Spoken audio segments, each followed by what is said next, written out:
Gavin, because this is interesting. Apparently, Bill Maher thinks that Julian Assange should still be in jail potentially, and it's absolutely hilarious that he gets put back in place not just by Tulsi Gabbard, but by Chris Matthews. Wow.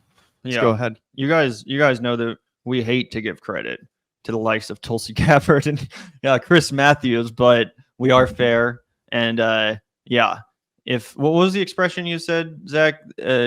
They're all clowns, and somehow Bill Maher is still the biggest clown, or something. That's exactly what I said. They're all clowns, but Bill Maher is still the biggest clown. No, I believe what I said was that at a table full of clowns, Bill Maher still finds a way to be the dumbest man in the room. There you go. And I think that's exactly what we're about to witness here. Yeah, exactly. Let's take a look, guys. This is shocking.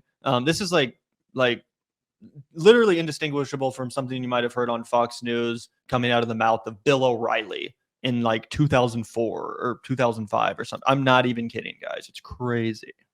Julian Assange. Oh, good. Let's get to this. What? Oh, it's good. Me too. Has pled guilty to espionage and secured his freedom. I didn't see this coming, by the way. I didn't think he'd ever get out. What will his legacy be? Yes. Time served. Time served. He served 6 years, and that's what he's getting. No, but they're talking about his legacy, and that's what I want to know. Is he a heroic crusader exposing government lies, or he is a reckless traitor who was endangering our freedom? You fucking. I mean, it depends who you ask. I think that the more people have been, I think that he is an example of his prosecution. The charges against him are one of the biggest attacks on freedom of the press that we've seen and freedom of speech. So it's about to be the clap for her. I thought you would go. Yeah, it's almost like a throwback to the, for that brief year or so that, Tulsi tricked everyone into thinking she was actually a based, like, anti-war lefty. Remember that? We all fell, not all of us, but a lot of us fell for it. This kind of gave me flashbacks to that. I was like, oh yeah, you're saying just something obviously true in a clear way. Thank you. Yep. At this point, most people agree, though, that Assange is a hero. I mean, Tucker Carlson is out here making the case, and I feel like that's one of the reasons she feels emboldened to stand up against Bill Maher. Go the other way. no, not at all. I think Ellsberg looks good right now. What? Daniel Ellsberg looks very good right now, and what he did. And the Pentagon Papers was about how the Kennedy administration, the Johnson administration, not Nixon, what they did to lie about the war. Well, I don't know all the particulars. I mean, you'd have to really. Well, I'm a dumbass, so don't back me against the wall. Daniel Ellsberg, who was that again? Nixon? Johnson? What was that? Amount of stuff he put out. But in general, I think the world's full of bad people. Like I was saying to Ray, the world's full of bad people. And yeah, I think sometimes you need somebody to put the hammer down. I think Obama said this, and just say, I'm sorry, you can't expose our secret agents. Pause it. And this guy's such a fucking idiot because he thinks that Obama said that. And what Obama said was, no, this would be a huge fucking free speech violation. This would be a massive onslaught on the fucking press in this country. And if I went after Julian Assange, I'd have to go after The Guardian and Der Spiegel and fucking anywhere else in the world that dared publish something I don't like. And I don't think we want to get into that game as the, leading figure in global politics for free speech. We have to think of our security first. I mean, yes, I'm sure the government does some gnarly things, but I don't like this. I don't like a guy who pretends that he's the patriot. Pretends that he's when the it's patriot. The spies out there. It's the spies. What? It's the spies, Bill? It's the spies that are the patriots? Do you know what this man did? He exposed the truth that our fucking military was killing Reuters employees. We were fucking killing ambulance drivers. We were doing all kinds of blatantly illegal shit, horrifying shit. He was the hero for exposing that, and then he faced over a decade of fucking persecution for that. Survived assassination plots, was tortured psychologically for sure, potentially physically, we don't know. Absolutely bonkers. Dude, Bill Maher, when you hear a guy like Bill Maher talk and you realize how many numbers of him there are, like, that's why America's able to get away with all the evil we're able to get away with. You're like, who the fuck is supporting this shit?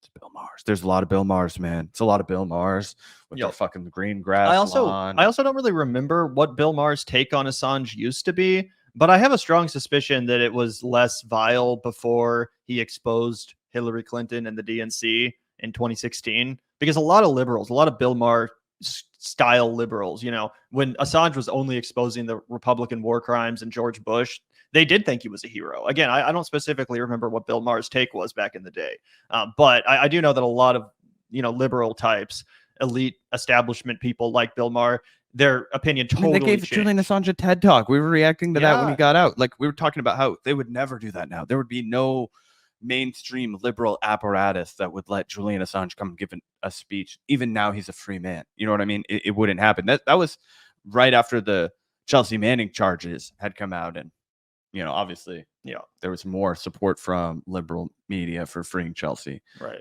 than there was for Assange at a certain point, for sure, especially after 2016. Yeah, let's finish this out real quick. Protecting this country, not Julian Assange.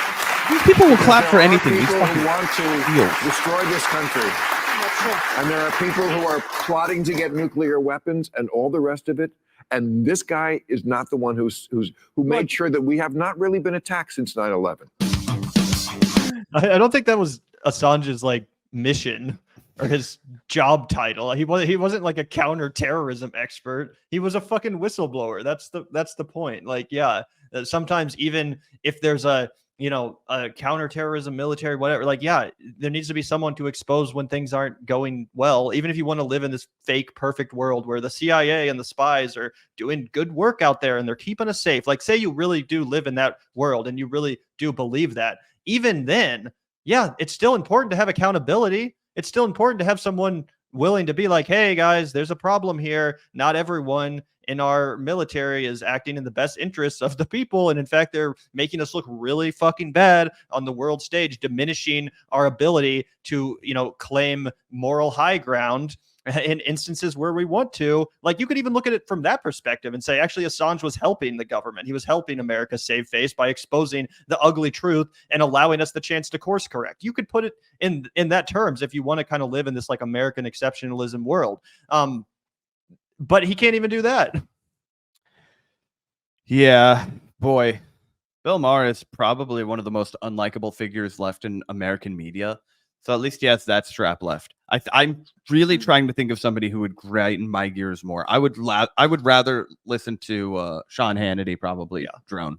Yeah. I mean, at this point, they're basically the same, though. They're literally politically the same. Yeah. It's just that Bill Maher's more insidious because now he's, convincing all of these aging liberals in their 60s and 70s that actually these right-wing positions are the, cool new hot take, right? Because that's who mostly listens to Bill Maher still, is people that listened to him back in the day when he was more of a firebrand, edgy, progressive type, right? Religious or whatever the era. Yeah. And he used to, back in the day, Bill Maher, he supported burning in 2016. It wasn't that long ago that he was, at least pretending to be more of a anti-establishment progressive type. So yeah, my worry is that a lot of those people are still listening to him, and now they are being convinced just because he's somewhat, confident that, these dog shit talking points have some actual truth to them, which is unfortunate. But also, I mean, who really cares? It's not like the Julian Assange thing is that he's free now. It doesn't really matter what Bill Maher thinks. Yeah, the only thing that really lingers with me about this is how easy it is to just sway that audience in any direction. Did you notice how they clapped for the exact opposite arguments right after each other? I was like, who do you have out here? I think probably, to be honest, it's in front of a live studio audience, right? Yep. I can't say this for sure because it is hilarious and boomer shit if I'm right. What if they have a big old sign that lights up in red that says clap when they want them to clap? Very likely. And then you're just like, okay, because otherwise, man, I got bad vibes about this. So anyway, very old school media vibes to be telling people when to clap and cheer. Yeah.